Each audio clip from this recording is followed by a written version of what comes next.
key for both of them. Huge knockout punches. Absolutely. I mean, yeah, Shane, let's talk about that right hand. Daniel Dubois, obviously so effective. You look through the showreel knockouts that he's got. Every one of his opponents he knocks out with a right hand. But I want to talk about Anthony Joshua's right hand. Like I say, we've just come off the jab. Joshua's now adapted his style where he used to commit with that jab and go through and leave himself in range to get shots, get hit with shots. Now he holds his ground, he taps with that. And when he finds the range with that jab, he drills the right hand through and he throws it beautifully sharp, straight down the middle. Yeah. I think the rebuilding for Anthony Joshua and where he's regained that confidence was obviously the Helenius fight. You know, we saw him against Jermaine Franklin, and the confidence wasn't still there. He was holding his feet, he's throwing the shots, not committing with his right hand. Against Helenius, we go round 1, round 2, round 3. We see nothing. Yeah. Joshua's still doing it. The first time he steps in, drills that right hand. Game over. Pulls the trigger. Shot. Practice with Ben Davison for the Ngannou fight. Practice.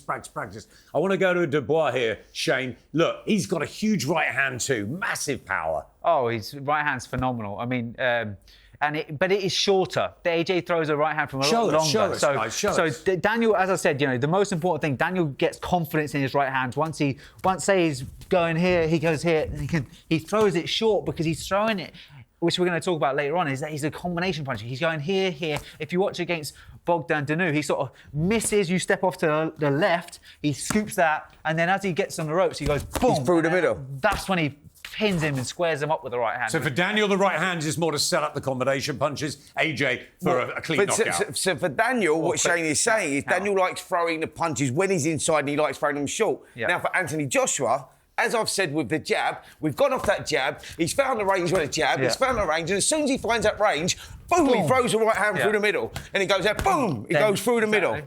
That is the shot. Yeah. And I think that is the shot that Anthony Joshua is going to be looking for. Does Dubois get up from a clean right hand like that? I don't know, but he throws less right hands than somebody like Filip Hrgović, but he's way more accurate and the right hands. Has Ben Davison changed that, Shane? I think he's accurate. Accuracy, yes. I think it is also his confidence in punching through the target. You know, as Spencer said, he doesn't punch through the target on the jab, but he really lets the right hand go. And that is such a devastating shot. Daniel can't get hit with it. He's got to figure out what side he takes. Because if he's trying to stick the jab to go there, he's walking straight into the right hand. Shot. Now, can he roll underneath it? So a jab, then throw the right hand? As he throws the right hand, throw the right hand after. So if he rolls underneath it, he puts himself in position for that trademark left hook to the body or the head. Yeah. That's where Joshua's vulnerabilities have been in the past. When we saw it against Andy Ruiz, when he was there, we saw it even earlier. When he's in the fire, AJ, he can be vulnerable. Absolutely. Definitely, because even earlier against William White. He drops his right hand when he throws a jab. So when AJ throws a jab, he sort of separates it to really get it to travel, right? But the thing about that is that's why he's always, when he gets brave and he hurts somebody, he goes in like this, he drops his right hand. Dylan White, fantastic left hook comes off there, throws the left hook in the middle of the combination, throw the left hook. Left hook, yeah. Boom, right? When he was going in for the finish, same Andy thing. Ruiz to body and to head. Same thing with Ruiz. Yep. He kind of tried to throw the uppercut, his head came up, he traded left hooks. Andy Ruiz met on the inside with a short left hook. But let's talk about that jab that Daniel throws, right? So when Daniel throws that jab and even doubles up on that jab, as I've said now with Anthony Joshua, he's holding his range, he's tapping it out. As Daniel steps in, Joshua steps back and he drives a shot through the middle. So let's go through that again. As Daniel comes in, Joshua steps back and drives. Yeah. And that's where he's effective. I mean, you've got to look at Francis Ngannou last time out, the way that he set that up. Yeah. And you look at the feet, the way he threw that right hand, he was waiting for Ngannou to come in, steps back and ping through the middle. He actually went southpaw, and one thing Daniel did. Dubois I is not noticed going to that. do is go southpaw. But you know, the thing is where does he go off that jab? If say Spencer's throwing a couple of flicky jabs at me, do I go inside here and then go throw the right hand, go down there to go there, or does he go down this side, throw a right hand? Throw the right hand afterwards, throw underneath there. But all of the most important thing is it's a dangerous game. You got to slip in, you can't slip laterally, you got to slip in, you got to roll your way in to get your combinations off. And And it's just, how does he do that against someone that's so athletic with his feet in Anthony Joshua, and also You're such puffing a little bit, Shane. Come No, on. no, I'm not. He's not puffing. That's me, mate. He's just cracked me twice on the ribs.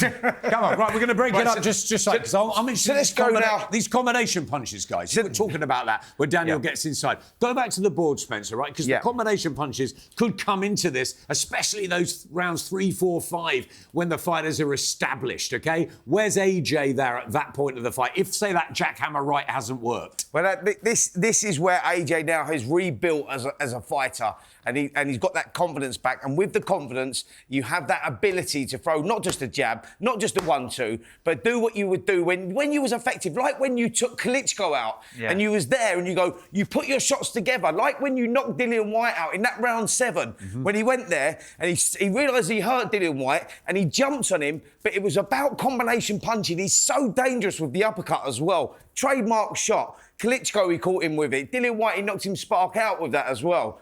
What I'm saying is Anthony Joshua is most effective when he gets those combinations going. And I believe, Shane, with the confidence that he's got now with the new trainer, the run of form wins. and everything else, he's back to where he was. He's huffing and puffing a bit. Boys, back in the middle. I want to see these combination punches that Daniel throws, because that's a key part of his game. That's how he really broke Hrgovic. Well, this is where Daniel's most dangerous, right? When he gets up close, personal, and lets those shots go, and that is the danger zone for Anthony Joshua. So if you go through... Daniel doesn't need to try to punch hard. He's just so naturally heavy-handed. So most important thing... And you felt that on the pads. Oh, massively. I mean, he's one of the most phenomenal punchers I've ever taken on the pads, and I've worked with David Hay as well. So, but the thing is it's ring generalship. Like, when he was able to double the jab up, boom, boom. Now he's inside.